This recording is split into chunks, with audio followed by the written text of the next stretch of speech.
UR যেটা cut off যাবে, UR সব দিনই একটু হাই যায় অন্যান্য ক্যাটাগরি থেকে। আর ইউআর ক্যাটাগরির ক্যান্ডিডেট কিন্তু বেশিই থাকে সব, মানে ইউআর তো সবাই, একজন যদি এসসি ক্যান্ডিডেট থাকে, তার যদি একাডেমিক ভালো থাকে, ইন্টারভিউ ভালো নাম্বার পায়, সেও কিন্তু পরে ইউআরে ঢুকে যাচ্ছে।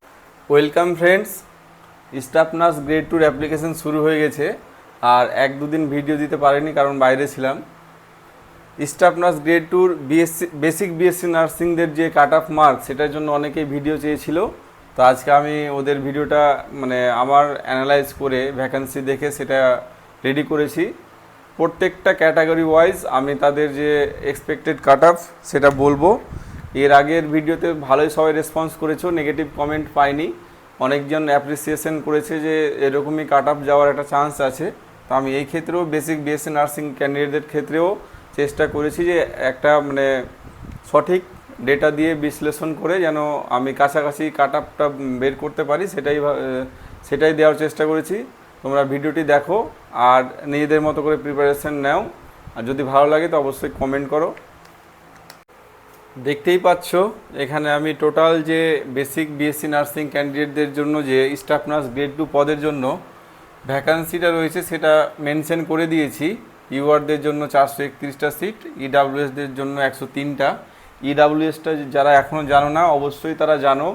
বিশেষ মানে আমি একটু শুধু হিন্টস দিচ্ছি, তোমরা ইউটিউবে বাকিটা সার্চ করতে পারো, বা যদি অনেকজনের প্রয়োজন থাকলে আমাকে বলতে পারো, আমি ভিডিও করে দেবো। ইডাব্লিউএস হচ্ছে ইকোনমিক্যালি উইকার সেকশন।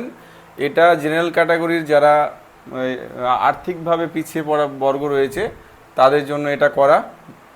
তো এটাতে কিন্তু একটু হলেও জেনারেলদের জন্য সুবিধা আছে এখানে।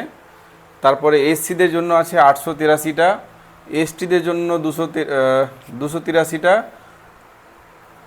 ওবিসি এ আছে 421টা, ওবিসি বি আছে 125টা, ইউআর আছে 74টা, ইউআর পিডাব্লিউডি 74টা, আর এসসি পিডাব্লিউডি 10টা।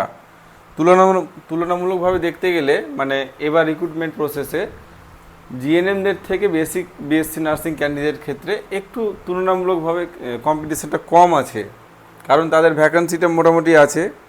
আর বেসিক বিএসসি নার্সিং ক্যান্ডিডেট আগের বছর যেরকম 2022-এর রিক্রুটমেন্টে ওবিসি ক্যাটাগরির প্রায় 800 সিট ছিল, সেখানে ফিল হয়নি, 500-550 জন মেরিট লিস্টে পেয়েছিল, আর বাকি ক্যান্ডিডেট ছিল না। এবার ক্যান্ডিডেট 3টে বছরে রয়েছে, তবুও কিন্তু কম্পিটিশন সেরকম হাই লেভেলের হবে না। আগে থেকেই বলে রাখলাম, জিএনএমদের থেকে বেসিক বিএসসি নার্সিংদের কম্পিটিশনটা কম হবে। আর একটা জিনিস দেখার আছে যে যেরকম জিএনএমদের ক্ষেত্রে একটা হিউজ অ্যাপ্লিকেশন আসার সম্ভাবনা আছে, সেটা কিন্তু বেসিক বিএসসি নার্সিংদের ক্ষেত্রে হবে না। অর্থাৎ এখানে সিবিটি বা রিটেন এক্সামের কোনো গল্প এখানে আসবে না। আমার যেটা অ্যানালাইজ করা, আমি ভ্যাকান্সি বা ক্যান্ডিডেট সংখ্যার একটা বিচার করে যে এক্সপেক্টেড কাট অফ মার্কটা দিচ্ছি, বা যে মার্ক ডিভিশন রয়েছে, কিভাবে নাম্বার সিলেকশন প্রসেস যেটা রয়েছে তার উপর ভিত্তি করে সেটা 1 বাই 1 লিখবো। তোমাদের কিছু যদি কমেন্ট থাকে তো আমাকে লিখতে পারো, বা তোমাদের একাডেমিক মার্ক যেগুলো আছে ইন্টারভিউ ছাড়া, মানে experience academic mark HS BSc নার্সিংয়ের, সেটা দিয়ে কত আসছে আমাকে কমেন্ট করে বলো ক্যাটাগরি সহ। আমি বলার চেষ্টা রিপ্লাই দেবো যে ওটা সেফ আছে কি না, সেফ জোনে আছে না, কীরকম কী আছে ওটা আমি বলবো। তো ইউআর যেটা কাট অফ যাবে, ইউআর সব দিনই একটু হাই যায় অন্যান্য ক্যাটাগরি থেকে। আর ইউআর ক্যাটাগরির ক্যান্ডিডেট কিন্তু বেশিই থাকে সব, মানে ইউআর তো সবাই, একজন যদি এসসি ক্যান্ডিডেট থাকে, তার যদি একাডেমিক ভালো থাকে, ইন্টারভিউ ভালো নাম্বার পায়, সেও কিন্তু পরে ইউআরে ঢুকে যাচ্ছে। এই কারণে ইউআরটা একটু হাই যাবে। ইউআর যাবে 71 থেকে 72। এটা সম্পূর্ণ আমার মানে এক্সপেক্টেড একটা কাট অফ।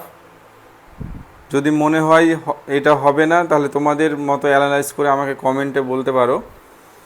ইউআর থেকে ইডাব্লিউএস বেসিক বিএসসি ক্যান্ডিডেটের ক্ষেত্রে অনেকটাই কম যাওয়ার চান্স আছে, কিন্তু জিএনএমদের ক্ষেত্রে অতটা হবে না। জিএনএমদের ক্ষেত্রে যদি তোমার ক্যান্ডিডেটই হয় 30-40 হাজার, তাহলে কিন্তু ইডাব্লিউএস ক্যান্ডিডেটও অনেকজন থাকবে। এখানে ধরে নেওয়া যায় একটু মানে ভালোই কম যাবে। আমার যেটা প্রেডিকশন 65 to 66, একটা হিউজ ডিফারেন্স এখানে থাকবে। তো যারা জেনারেল ক্যাটাগরি আছো তারা ইডাব্লিউএসটা যদি ক্যাটাগরির মধ্যে পড়ো, অবশ্যই সেটা বানিয়ে রাখো, কাজে লাগবে। এসসি এসসি আছে 883টা, এসসিদের ভালো একটা ভ্যাকেন্সি রয়েছে এখানে, এসসি অনেকটাই কম যাবে এবার। 60 থেকে 62, এখানে 2-1 কম বেশিও হতে পারে, ধরে নাও যে 59 এরকম আসতে পারে, প্রায় এরকম আসবে আশা রাখা যায়, বা এটা আরও কমতে পারে, এসসিটা 58ও হতে পারে। আমার মনে হয় যে 60 থেকে 62 রাখলাম, কিন্তু মনে হয় 58ও হতে পারে। এটা অ্যাপ্লিকেশন কতগুলো রিসিভ হচ্ছে এটা দেখব, তারপরে অনেকটাই মানে কনফার্ম বলে দেওয়া যাবে। তারপরে আছে এসটি, এসটি ক্যাটাগরি আরও কম যাবে, 57 থেকে 58, মানে প্রায় ধরে নাও যে পেয়েই যাবে, কেউ বাকি থাকবে মনে হয় না। বাকি ছাড়া পড়লেও খুব অল্প সংখ্যায় ছাড়া পড়বে। তারপরে ওবিসি এ ক্যাটাগরি, এখানেও অনেক ভালো একটা ভ্যাকেন্সি রয়েছে, 421টি, এখানে কিন্তু ক্যান্ডিডেটও বেশি হবে, ওবিসি এ ক্যান্ডিডেটও বেশি হবে। এখানে কত আসবে? 63, 62 টু 63। ওবিসি এর কাট অফ যাবে 62 থেকে 63 এই পর্যন্ত যাওয়ার একটা সম্ভাবনা আছে। ওবিসি বি, ও 125টি সিট আছে, এখানে যাবে 66 থেকে 67, 66 থেকে 67। ইউআর পিডাব্লিউডি, পিডাব্লিউডি বলতে পার্সেন্ট উইথ ডিসএবিলিটিস, এখানে সবাই পাবে।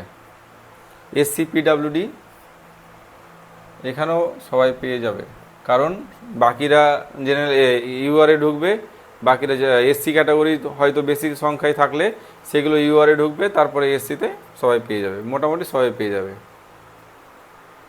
তো এটা ছিল বেসিক বিএসসি নার্সিং ক্যান্ডিডেটের জন্য কাট অফ। পোস্ট বিএসসি যদি কেউ চাও বলতে পারো, মানে ভিডিও আকারে না হলেও আমি পোস্ট করে দেবো, গ্রুপটা ফলো করতে পারো। এমনিও আমার গ্রুপের নাম চেঞ্জ করেছি, দেখতেই পাচ্ছ এখানে, পিয়ারুল ইনফরমেশনওয়ালা।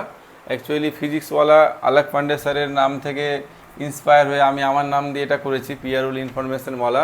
যে কোনো ধরনের নার্সিং বা এডুকেশন কন্টেন্ট পেতে চাইলে আমার পেজটি ফেসবুকে ফলো করে রাখো, আর ইউটিউবে আমাকে সাবস্ক্রাইব করে রাখো, যেন পরবর্তী ভিডিওতে তোমরা কিছু না কিছু উপকারী তথ্য পেয়ে উপকৃত হতে পারো। Thank you.